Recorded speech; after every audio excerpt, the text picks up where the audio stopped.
Hello everyone welcome back to Om Prakash education.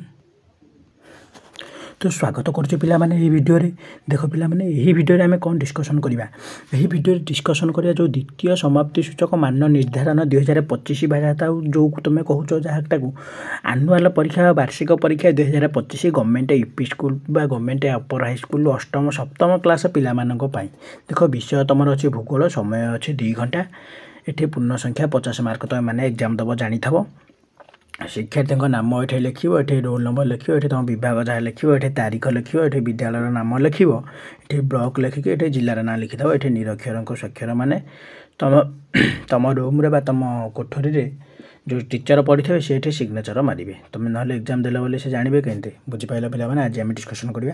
तो video को start video को स्टार्ट करने पूर्व कही रखुची चैनल को नुआ आसी आज ही सब्सक्राइब कर दिंतु सब्सक्राइब करके पाखे सब्सक्राइब करके पाखे ऑल नोटिफिकेशन बटन में क्लिक करदे जहाँद्वारा कौन हम मुझे जेकोसी वीडियो पठेबी आपण मानक पाखे संगे संगे पहुँची पार आपण मैंने संगे संगे नोटिफिकेशन पाइपर वीडियो को देखिपारे सब्सक्रिप्शन करने द्वारा और जो मैंने सब्सक्राइब करेंगे सी आगे किसी दरकार ना नुआ आसी सब्सक्राइब निश्चित रूप से करदे और कही रखुच्छी वीडियो भल लगी लाइक करदे तुम जहाँ डाउट अच्छी कमेंट मध्यम निश्चित तुम मतामत दब बुझीपाल वीडियो भल लगी गोटे लाइक करदे और कही रखुच्छी तुम मान क्लास फ्रेंड सांग मैंने जो मैंने अच्छा संगे जो शेयर करने चाहिए वीडियो शेयर करदे। तो चलते डेरी न कर एथर स्टार्ट करवा।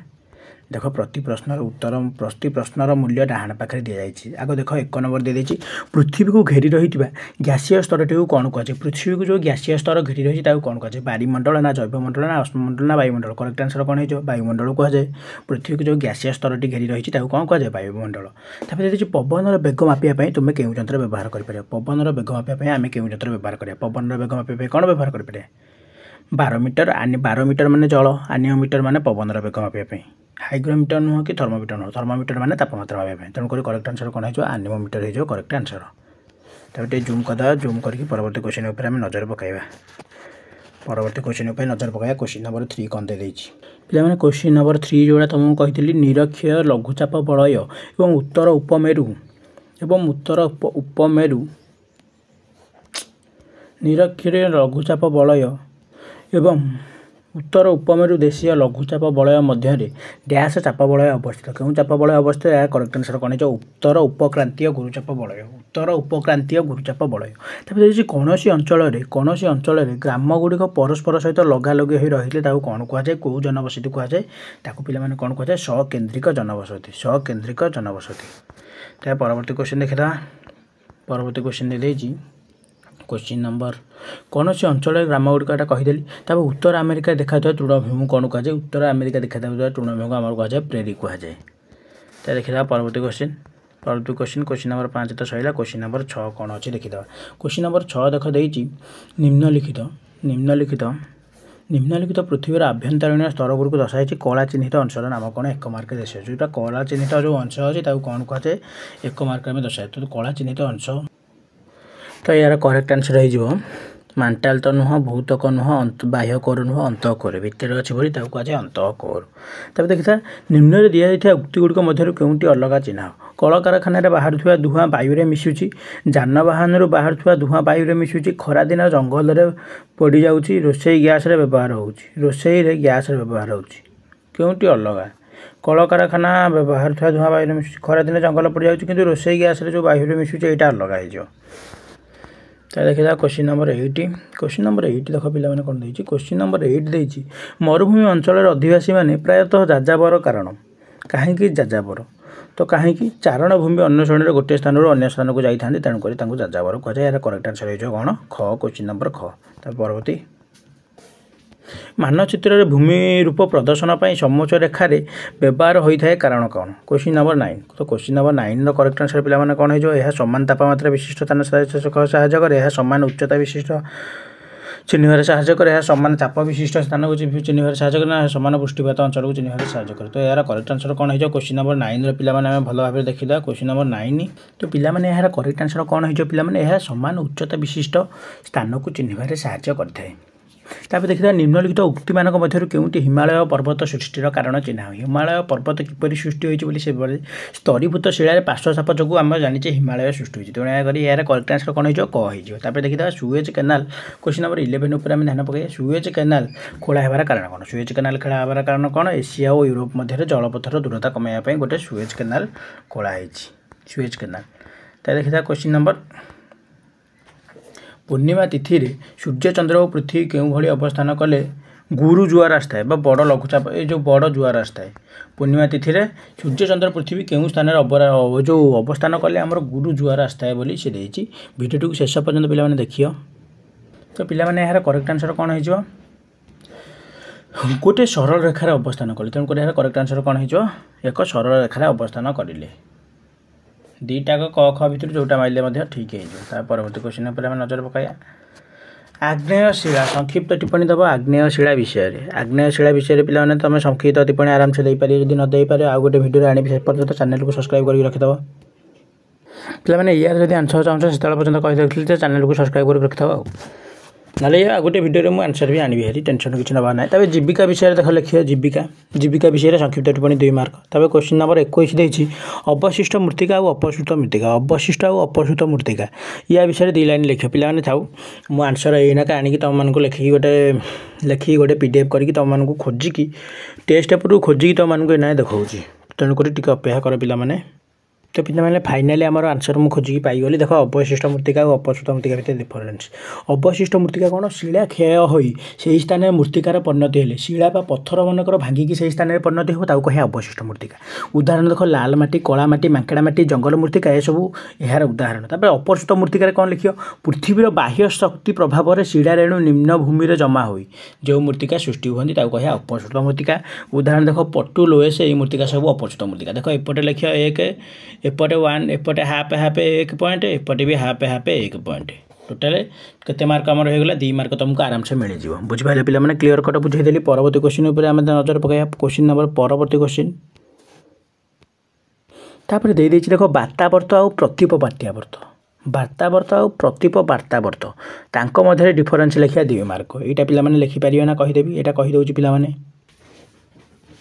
तो कही रखुच्छे वार्तावर्त आउ प्रतीप वार्तावर्त देख वार्तावर्त लघुचाप अंचल और गुरुचाप अंचल द्वारा घेरी रहा अवस्था हूँ वार्तावर्त किंतु प्रतीप वार्तावर्त हूँ गुरुचाप अंचल और लघुचाप द्वारा घेरी रहा यहाँ लघुचाप गुरुचाप यहाँ गुरुचाप लघुचाप उल्टाटा तो वार्तावर्त अवस्था अधिक जलीय बाष्प थाए और वृष्टिपात अधिका रही है प्रतीप वार्तावर्त अवस्था पाग शुखला रही है बुझिपारे पे यहाँ वार्तावर्त और प्रतीप वार्तावर्त परवर्ती को आम जा नेक्स्ट तार परवर्ती पिला देख दे न्यूफिलैंड उपकूल ग्रैंड बैंकक प्रसिद्ध माछधरा केन्द्र भौगोलिक कारण दर्शा कहीं न्यूफिलैंड उपकूल ग्रैंड बैंक हूँ गोटे ग्रैंड बैंक हूँ गोटे प्रसिद्ध माछधरा केन्द्र तब देख गंगा अववाहिकार घन जनबसति कहीं देखा जाए कहीं गंगा अववाहिकार आम घन जनबसति देखा जाए देख दे तुंद्रा अंचल प्राणी मानकर चमड़ा अधिक कहीं मोटा और लोमयुक्त कारण ये अधिका शीत अनुभव करे बोली चमड़ा मोटा और लोमयुक्त तले दि जाइए तले जो दि जाइए आग्नेय उद्गीकरण 27 ରୁ 29 पर्यंत अंशगुड़ को चिन्हट कर यह सब चिन्हट कर कौटा कौन बोली तार परवर्ती कौन कौन दे भारतर मानचित्र 30 ରୁ 33 मध्य प्रदत्त मान विमान घाटी और बंदर गुड़ को चिन्हट कर यहाँ चिन्हट कर पारादीप दिल्ली कौन कौन दे पारादीप दिल्ली विमान घाटी भुवनेश्वर मुंबई विमान घाटी तापर क्वेश्चन नंबर 34 तो बापा दिल्ली रहते तुम्हें जेजे बापा देह हठात असुस्थ तुम दिल्ली बापा देखापी क्यों परिवहन व्यवस्था कर कहीं तुम चिठिर व्यवस्था कर फ्लाइट क्यों परिवहन फ्लाइट व्यवहार कर एरोप्लेन रेल चलाचल तो करें डेरी हम टी जापान में किसी दिन पूर्व एक बड़ धरण भूमिकंप होता है से लोक मान किसी क्षयक्षति होना कहीं बोली कहीं तुम्हें भावुच जापान टेक्नोलोजी पे तुम समस्त जान सबुठ उन्नत मानर बोली कहुए जापान टेक्नोलोजी क्वेश्चन नंबर 35 पर आम नजर पकाए क्वेश्चन नंबर 35 देखिए बर्तमान लोक मैंने चंद्र में रही चिंता कर कि असुविधा हे लोक मैंने रहीपर बोली भावुच किंबा तुम वायुमंडल में वायु प्रदूषण वृद्धि पाँच प्रदूषण को रोकने एयर पल्यूशन को वायु प्रदूषण को रोकने कौन कौन आम ये ना आवश्यक तो पे एठार क्वेश्चन आंसर सब सरी जाए क्वेश्चन आंसर पे आउ जो तक क्वेश्चन आंसर बाकी था तुम देखीद ପିଲାମାନେ ଯେଉଁ ପ୍ରଶ୍ନ ପଡ଼ିଥିଲେ ଭୌଗୋଳିକ କାରଣ ଦର୍ଶାଅ। ନ୍ୟୁଜିଲାଣ୍ଡ ଉପକୂଳରେ କାହିଁକି ମାଛ ଧରା ଏକ ପ୍ରସିଦ୍ଧ କେନ୍ଦ୍ର ବୋଲି କୁହାଯାଇଛି? ଦେଖ, ଏହି ସ୍ଥାନରେ ଶୀତଳ ସାମୁଦ୍ରିକ ସ୍ରୋତ ଓ ଉଷ୍ମ ସ୍ରୋତ ମିଳନ ହେବା ଦ୍ୱାରା ପ୍ଲାଙ୍କଟନ ଜାତୀୟ ଉଦ୍ଭିଦ ବହୁମାତ୍ରାରେ ବୃଦ୍ଧି ପାଏ। ପ୍ଲାଙ୍କଟନ ମାଛଙ୍କର ଏକ ପ୍ରକୃଷ୍ଟ ଖାଦ୍ୟ। ଏହା ଫଳରେ ମାଛ ବହୁତ ଅଧିକ ପରିମାଣରେ ହୁଅନ୍ତି। ତେଣୁ ଗ୍ରାଣ୍ଡ ବ୍ୟାଙ୍କ ଏକ ପ୍ରସିଦ୍ଧ ମାଛ ଧରା କେନ୍ଦ୍ର ହିସାବରେ ଗଢ଼ି ଉଠିଛି। ତାପରେ ପରବର୍ତ୍ତୀ ଦେଖିବା ଗଙ୍ଗା। ପରବର୍ତ୍ତୀ ଦେଇଦେଇଛି କ'ଣ?